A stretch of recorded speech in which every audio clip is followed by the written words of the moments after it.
أعوذ بالله من الشيطان الرجيم. بسم الله الرحمن الرحيم.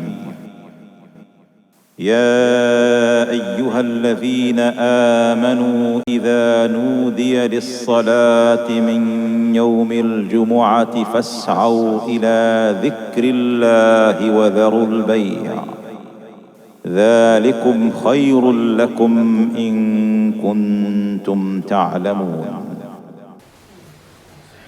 الحمد لله رب العالمين. إن الحمد لله نحمده ونستعينه ونستغفره ونستهديه ونسترشده ونعوذ بالله من شرور أنفسنا ومن سيئات أفعالنا وأعمالنا وأقوالنا. من يهده الله فلا مضل له ومن يضلل الله فلن تجد له وليا مرشدا. ونشهد أن لا إله إلا الله الواحد الأحد الفرد الصمد الذي لا ند له، يحيي ويميت وهو على كل شيء قدير، يعلم ما كان ويعلم ما سيكون ويعلم ما لم يكن إذا كان كيف يكون. نشهد ذلك شهادة نطق باللسان وإقرار بالجنان وعمل بالأركان. ونشهد أن سيدنا وحبيبنا وعظيمنا وقائدنا وقدوتنا ورائدنا وزعيمنا وأستاذنا ومعلمنا محمدا صلى الله عليه وسلم نبي الله ورسوله، أدى الأمانة وبلغ الرسالة ونصح الأمة وكشف الغمة وجاهد في الله حق جهاده حتى أتاه اليقين من الله، فتركنا على المحجة البيضاء على الطريقة الواضحة الغراء ليلها كنهارها لا يزيغ عنها إلا هالك. صل اللهم عليه وعلى آله وصحبه وعلى من اقتفى أثره ودعا بدعوته وسلك سبيله إلى يوم الدين. اللهم آت نفوسنا تقواها، زكها أنت خير من زكاها، أنت وليها ومولاها. وبعد معاشر المؤمنين الكرام. Toujours avec la thématique de l'immigration du prophète alayhi salatu wassalam. Et toujours avec les enseignements, avec les leçons, avec les sagesses de l'immigration que nous nous devons d'analyser, que nous nous devons de connaître, que nous nous devons d'enseigner aux autres et que nous nous devons d'utiliser, que ce soit dans notre vie, que ce soit dans notre cheminement, que ce soit dans la transmission du message d'Allah subhanahu wa ta'ala. La semaine dernière, je vous ai parlé de la gestion des ressources humaines à travers l'immigration du prophète alayhi salatu wassalam. Ou en quelque sorte, comment faire pour mettre l'homme qu'il faut, homme avec un grand H. C'est pas un homme masculin, non. Homme avec un grand H, l'homme qu'il faut, à la place qu'il faut, ou en quelque sorte, comment chacun d'entre nous doit servir l'islam. Je vous l'ai dit, je vous le répète, quand on dit la ilaha illallah, Muhammad Rasulullah, on devient musulman, on rentre dans l'islam et donc on peut servir l'islam. On peut avoir une valeur ajoutée à l'islam. On peut avoir un apport pour la religion de Allah subhanahu wa ta'ala. Qu'on soit vieux, qu'on soit jeune, qu'on soit riche, qu'on soit pauvre, qu'on soit noble, qu'on soit misérable, qu'on soit homme, qu'on soit femme, qu'on soit intelligent, qu'on soit non intelligent, et ainsi de suite. Chaque musulman doit et peut apporter quelque chose à la religion d'Allah tabaraka wa ta'ala. Tel est l'enseignement de la semaine dernière.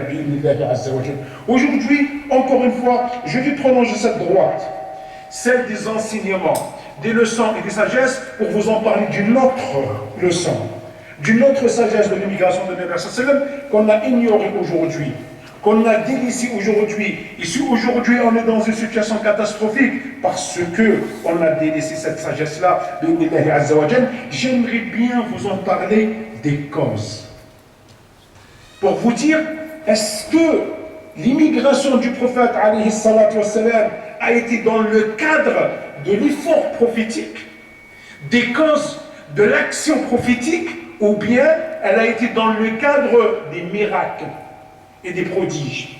Est-ce que le prophète alayhi salatu wassalam, quand il a voulu immigrer, est-ce qu'il a placé tout cela sous le signe des miracles et des prodiges, ou bien il a placé ça sous le signe des causes, de l'action, des actions et des agissements bi'idhnillahi tabaraka wa ta'ala? Et la réponse, elle est claire, nette et précise. Le prophète alayhi salatu wassalam, en aucun cas, à aucun moment, n'a placé l'immigration sous le signe des miracles. La personne quand il a voulu immigrer, il ne s'est pas dit, mais au fait, cette religion, c'est la religion d'Allah subhanahu wa ta'ala. Ce livre, c'est le livre d'Allah subhanahu wa ta'ala. Cette da'wa, c'est la da'wa d'Allah subhanahu wa ta'ala. Et pourquoi je me donne tant de mal à défendre la religion d'Allah subhanahu wa ta'ala? Mais pourquoi Allah subhanahu wa ta'ala ne va pas m'aider? Mais pourquoi Allah subhanahu wa ta'ala ne va pas me donner un coup de main et un coup de pouce, ainsi de suite?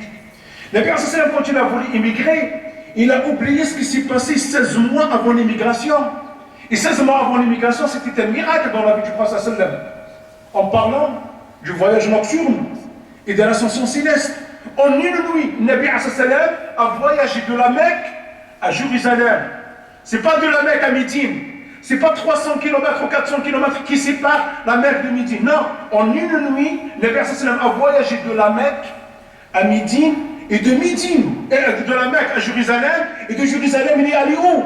Il a traversé les cieux jusqu'à arriver à proximité du trône d'Allah tabaraka wa ta'ala. En une nuit, il a oublié cela. Il n'a pas dit à Jibril, est-ce que tu peux me ramener Al-Buraq, la monture qui a servi pour ce voyage nocturne et cette ascension céleste? Est-ce qu'il lui a dit, est-ce que tu ne peux pas venir avec moi pour immigrer de la Mecque à Médine? Non, le prophète sallam a fait abstraction de ça, a oublié tout cela, et qu'est-ce qu'elle a fait? Le prophète sallam a étudié l'immigration, a planifié à l'immigration, a pris en considération tout, il a défini les objectifs, il a défini les moyens qui peuvent contribuer à la réussite de l'immigration, et bien sûr, toutes les contraintes, toutes les difficultés ont été soigneusement étudiées par le prophète, et tout cela dans un cadre qu'on appelle la discrétion. Tout cela a été fait en secret. Tout cela a été fait en catimini. Et d'ailleurs, c'est un des enseignements de l'immigration de la Prophète sallam. C'est pour cela qu'il nous dit Ista'inu ala qada'i hawaijikum bis-sirri wal-kitman fa inna kulla dhi ni'matin mahsoud. Pour leur éviter les envieux et ainsi de suite, quand on veut faire quelque chose, faites-le en catimini. Faites-le en cachette, faites-le en secret.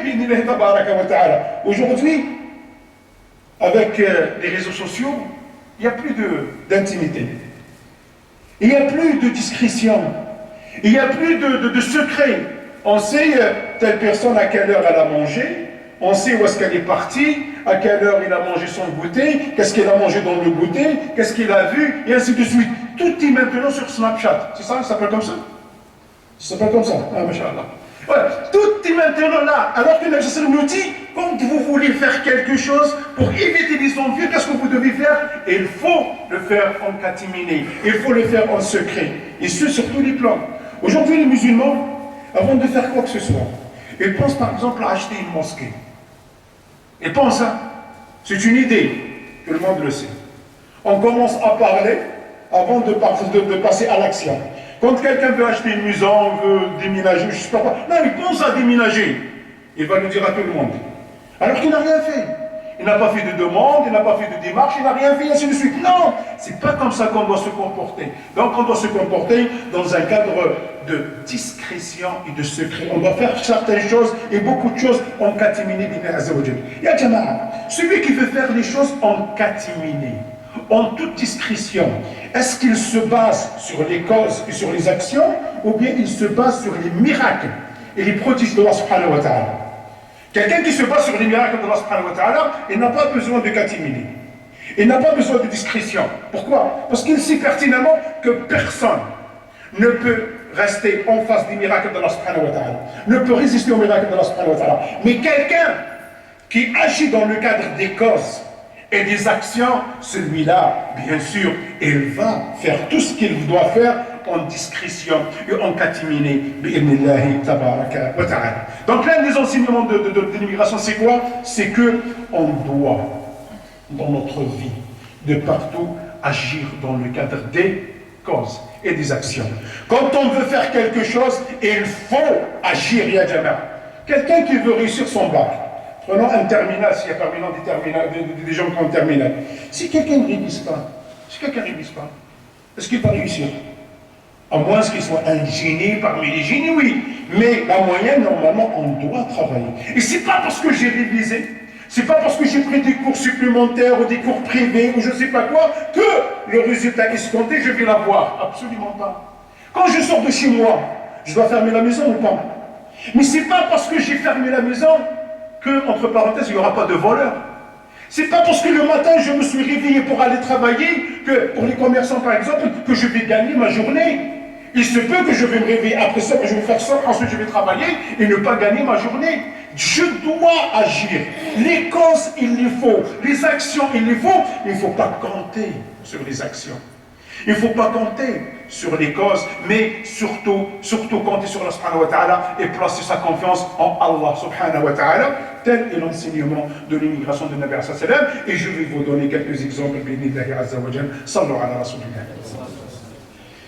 Je vous ai dit la semaine dernière que Nabi alayhi salatu wa sallam, avant son immigration, Quraysh a tenu un conseil extraordinaire dans lequel il a été décidé d'assassiner Nabi alayhi salatu wa sallam. Il a été décidé de se débarrasser de Nabi alayhi salatu wa sallam. Et pour cela, ils avaient une idée satanique. Comment faire? On va choisir de chaque tribu le meilleur, le plus vaillant, le plus fort. Et on va tuer Nabi sallallahu alayhi wa sallam. Pourquoi? Comme ça, le sang de Nabi alayhi sallam va se répartir sur les tribus arabes et la tribu de Nabi alayhi sallam ne peut pas avoir sa vengeance. Ça, c'est une autre paire de manches. Et ils ont choisi les heureux élus qui doivent assassiner, qui doivent se débarrasser de Nabi alayhi sallam. Bien sûr, eux, ils décident. Mais il y a quelqu'un qui décide au-dessus d'eux, c'est Allah subhanahu wa ta'ala. L'information est parvenue à Nabi alayhi sallam pour accélérer sa démarche et pour partir. Nabi alayhi sallam, quand il veut partir, il ne peut pas sortir le matin. Il ne peut pas sortir à 14h. S'il doit sortir, il doit sortir la nuit. Il doit sortir et sortir le soir. Et donc, le soir, alors qu'il était en train de donner les dernières informations et les dernières recommandations à Ali, comme on l'a dit la semaine dernière, qui doit le remplacer dans son lit, qui doit prendre sa place chez lui à la maison, les vaillants combattants de Quraysh sont arrivés. Ils sont tous à la porte du prophète alayhi salatu wassalam. Que faire? Nabi sallallahu a fait ce qu'il faut ou pas? Il a agi ou pas? Il a fait ce qu'il doit faire ou pas? Mais encore une fois, Nabi sallallahu ce qu'il a fait, il ne comptait pas sur ça. Et c'est que ça peut s'avérer insuffisant. Donc il n'a pas compté sur ses actions, il n'a pas compté sur son effort, il n'a pas compté sur ce qu'il a fait, mais il compte surtout sur Allah subhanahu wa ta'ala. Sa confiance en premier lieu et en dernier lieu, c'est à Allah subhanahu wa ta'ala. Et donc, ils sont arrivés, qu'est-ce qu'on doit faire? Sachez, chers frères, chères sœurs, quand on agit, quand on fait des causes, quand on agit dans le cadre des actions des causes, pas dans le cadre des miracles, et que ces causes-là s'avèrent insuffisantes, il y a toujours un coup de pouce. Il y a toujours un coup de main de la part d'Allah subhanahu wa ta'ala, qui est pour les prophètes un miracle. Et qui est pour les disciples des prophètes, on les appelle ça al-karamat, ce sont les prodiges, mais jamais un miracle arrive en premier. Mais jamais un prodige n'arrive en premier. C'est tout d'abord l'action, c'est tout d'abord l'agissement, et derrière, il y a la récompense d'Allah subhanahu wa ta'ala, et il y a le coup de main et le coup de pouce d'Allah subhanahu wa ta'ala. Et c'est ainsi que Allah azza wa jal a révélé au prophète sallam qu'il doit sortir. Mais avant de sortir, il doit prendre du sable. Mecca est un endroit désertique. Donc le sable est de partout. Il doit prendre du sable, il doit le verser, il doit l'envoyer sur ces braves gens qui sont postés à la porte de la maison du prophète alayhi salatu wassalam. Et en plus, il doit réciter les premiers versets de la sourate Yasin. La sourate Yasin, quand on parle d'elle, on dit que c'est le cœur de Al-Qur'an Al-Karim, et donc Nabi sallam, avec du sable, en le jetant sur ces gens-là, en récitant Yasin, wal-Qur'an al-Hakim, innaka la min al-mursalin ala sirat al-mustaqim, tanzil al-aziz al-rahim, litundira qawman ma undira aba'uhum fahum ghafilun. لقد حق القول على أكثرهم فهم لا يؤمنون إن جعلنا من بين أيديهم سدا ومن خلفهم سدا فأغشيناهم فهم لا يبصرون. Et c'est ainsi que le sommeil a envahi ces braves gens qui sont venus pour assassiner le Nabi sallam, pour se débarrasser de Nabi sallam, et le Nabi sallam est sorti de chez lui. Il est allé rejoindre Abu Bakr Siddiq chez lui à la maison, ensuite partir à la grotte de Thawr bi'idhnillahi azza wa jalla. Donc qu'est-ce qu'on doit apprendre de tout cela? Qu'on doit agir, qu'on doit faire l'effort, et qu'on ne doit pas compter sur nos efforts, sur nos actions, sur les causes, mais qu'au contraire, on doit placer sa confiance en Allah subhanahu wa ta'ala et compter sur Allah subhanahu wa ta'ala. Quand on agit ainsi, on aura le coup de pouce, le coup de main d'Allah subhanahu wa ta'ala. Donc soit un miracle pour le prophète, soit un prodige pour les disciples du prophète, alayhi wa ala nabiyina salatu wa salam. Un deuxième exemple. Je vous ai dit la semaine dernière, pour ceux qui étaient présents parmi nous, que le Nabi sallam, en sortant de chez lui, il n'est pas parti directement à Médine. Il n'a pas entrepris le voyage directement.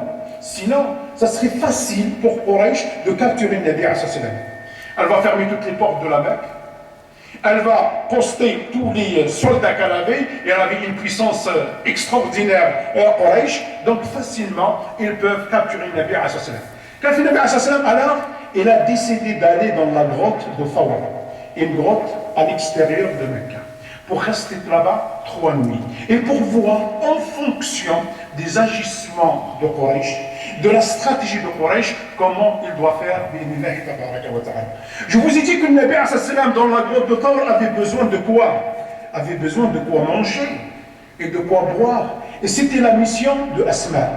Il avait besoin d'informations et de renseignements. Et c'était la mission de Abdurrahman ibn Abi Bakr Siddiq radiyallahu anhu. Il avait besoin de quelqu'un pour effacer les traces.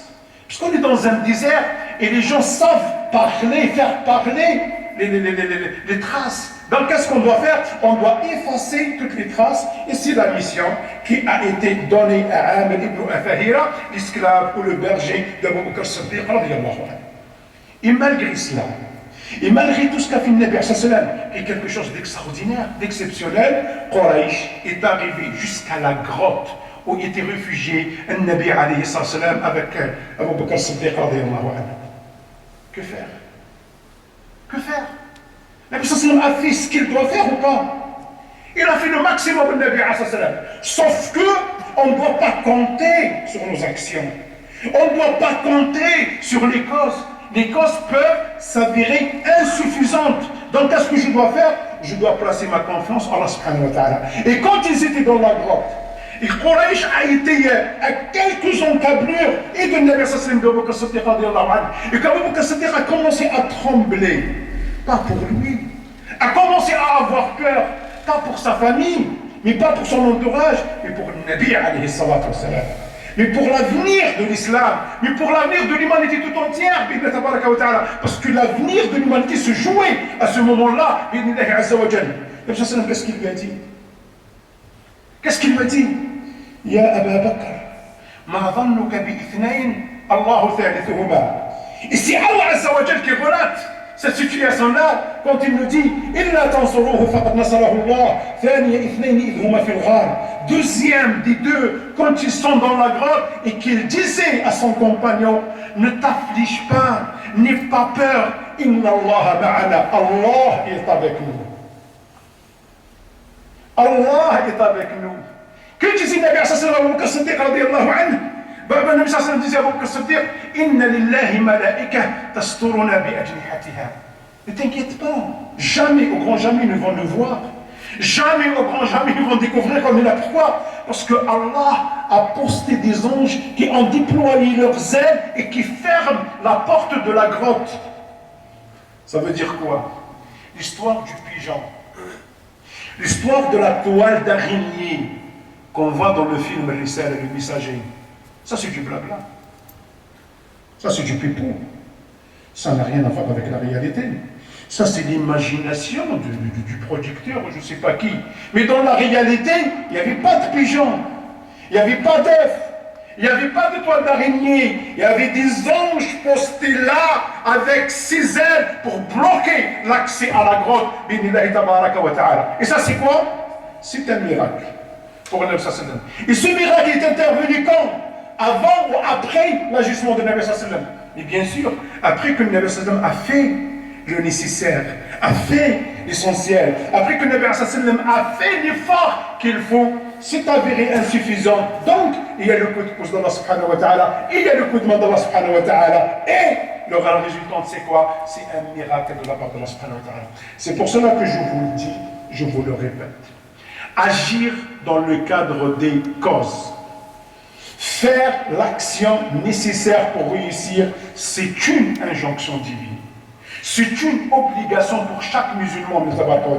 Le musulman, ce n'est pas celui qui doit croiser les bras, que ce soit à la mosquée, que ce soit chez lui, en attendant des miracles, en attendant des prodiges. Si tu veux provoquer des miracles, si tu veux provoquer des prodiges, il faut agir.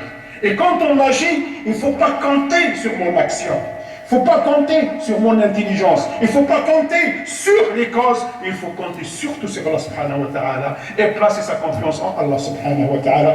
Tel est l'enseignement majeur, l'autre l'enseignement majeur de l'immigration de Nabi sallallahu alayhi wa sallam. أقول هذا الذي تسمعون وأستغفر الله لي ولكم فاستغفروه تجدوه غفورا رحيما ولا حول ولا قوة إلا بالله العلي العظيم.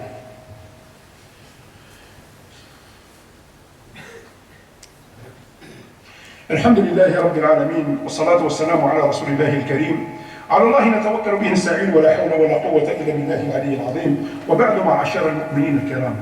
Je ne vais pas vous citer toutes, tous les événements où il y avait ce dosage, cet équilibre dynamique entre les causes et les miracles d'Allah subhanahu wa ta'ala dans l'immigration, mais je vais me contenter d'un dernier bi'idhnillahi azza wa jalla. Et le dernier, c'est ce qui passait entre Nabi sallam et Ma'bad al-Khuzaiya. Je vous ai dit, Nabi sallam, quand il était dans la grotte de Thawr, avait besoin d'approvisionnement. Il faut qu'il mange, il faut qu'il boit, et ainsi de suite. Donc, c'est Asma qui le ramène, comme on l'a dit, c'est Amr ibn Fahira qui le ramène, et pour le voyage. Est-ce qu'il n'a pas besoin de réserve, Nabi sallam? Et bien sûr, surtout que Nabi sallallahu va emprunter un chemin qui n'a jamais été emprunté. Il va emprunter une route qui n'a jamais été prise. Donc ça veut dire que c'est des kilomètres et des kilomètres en plus. Donc on va allonger le chemin. Et donc il faut de la réserve quand on veut voyager, sachant qu'ils étaient 3. C'est ce qu'a fait Nabi sallallahu. Il ne faut pas penser que Nabi sallallahu est sorti, parti, il a dit oui, écoute, il y a le manger du paradis qui va descendre, on va manger à 3. Non, absolument pas. Donc il a pris des réserves et des réserves pour le voyage entre la Mecque et Médine. Sauf que, à un moment donné, ces réserves se sont épuisées. Ça y est, c'est fini. Fadlo, Kholso, il ne reste plus. Et qu'est-ce qu'on doit faire? Nabi sallallahu a fait l'essentiel. A fait le nécessaire. Elle a calculé, mais en fin de compte, le compte n'est pas. Qu'est-ce qu'on doit faire? Je vous ai dit, quand le Nabi sallallahu a fait ça, est-ce qu'il comptait sur les réserves qu'il avait entre les mains? Absolument pas. Mais il comptait sur Allah subhanahu wa ta'ala. Et il plaçait sa confiance en Allah subhanahu wa ta'ala. Et donc, ne serait-ce que de faire ça, derrière, tu vas avoir une récompense. Et la récompense, c'est quoi? C'est un miracle de la part d'Allah subhanahu wa ta'ala. En passant, Nabi sallallahu trouve une tribu. Et il y avait plusieurs tentes. Et la première tente dans laquelle il rentre, il n'y avait qu'une seule femme, qui s'appelle Ma'bad. Cette femme, Nabi sallallahu a demandé derrière elle, salam alaykum wa alaykum salam, elle ne savait pas qu'il était Nabi sallallahu. Elle ne savait pas qu'il était le prophète de l'islam. Elle ne savait pas. Sauf qu'elle savait que c'était un invité. Et les Arabes, normalement, l'un des traits de caractère qu'ils avaient, c'est la générosité. C'est savoir s'occuper de leurs invités. Ça, ils l'avaient, subhanallah. C'est pour ça que je vous ai dit la semaine dernière, avant de se dire musulman, avant de devenir musulman, on doit au moins se hisser au niveau moral des Arabes à l'époque de l'islam et de la révélation de l'islam. Je vous ai parlé d'Abdullah ibn Urayqat, le guide de Nabi sallallahu. C'était quoi? Est-ce qu'il était musulman? Il n'était pas musulman, mais il était intègre. Mais il est quelqu'un qui respectait ses engagements. Aujourd'hui, on se dit musulman, mais on ne respecte pas nos engagements. Aujourd'hui, on se dit musulman, mais on n'est pas généreux. Il y a des gens, tu leur demandes un petit geste pour la mosquée. Ils ne font que demander de l'argent pour la mosquée. Tout le temps, ils pleurent, et la mosquée, et le loyer, et l'électricité, et machin, je ne sais pas quoi. À Ramadan, tu veux faire quelque chose pour les étudiants, tu veux faire quelque chose pour les pauvres, tu veux faire le tour, faire Ramadan pour que là, et c'est pas vrai, tu veux faire pour les clandestins, pourquoi ils sont venus, pourquoi ils ont. La ilaha illallah. C'est ça la générosité? Ils n'étaient pas musulmans. Ba'd n'était pas musulmane. Et quand elle a vécu le Nabi alayhi salatu wa salam, la première des choses, elle l'a reçu grandiosement. Et d'une manière exceptionnelle. Et quand le Nabi sallallahu lui a demandé à manger et à boire, et qu'elle n'avait rien du tout, elle était choquée. Elle lui a dit, est-ce que tu ne peux pas entendre un petit peu? Abu Ma'bad est sorti avec le troupeau et il ne peut pas revenir, il va revenir après, et comme ça je pouvais vous faire à manger et vous donner à boire. Il dit, ça c'est vous voyez dans le coin une chèvre. Mais cette chèvre elle a fait quoi ici? Tellement elle était incapable de partir avec le troupeau qu'elle est restée. Elle était malade. Elle était incapable de se déplacer. Le prophète lui a dit, tu me permets? Qu'est-ce que tu vas faire? Est-ce que tu peux me donner un peu d'eau? Il laissez-moi faire. Donc il a pris l'eau, il l'a lavé. Le Nabi sallam, il lui a pas fait des ablutions.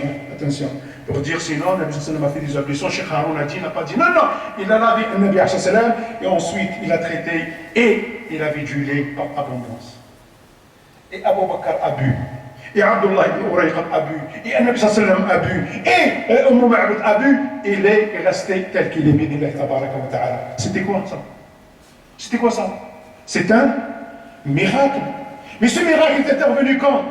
Avant ou après les causes? Non, c'est après les causes. C'est quand le Nabi a fait le nécessaire et que c'est avéré insuffisant et qu'elle n'a pas compté sur les causes, qu'il n'a pas compté sur son effort, que Allah Ta'ala lui a donné le coup de pouce et le coup de main nécessaire à travers un miracle. Encore une fois, je vous le dis et je vous le répète, agir dans le cadre des causes est une injonction divine. Le musulman ne doit pas agir dans le cadre des miracles et des prodiges. Il n'y a pas de miracle.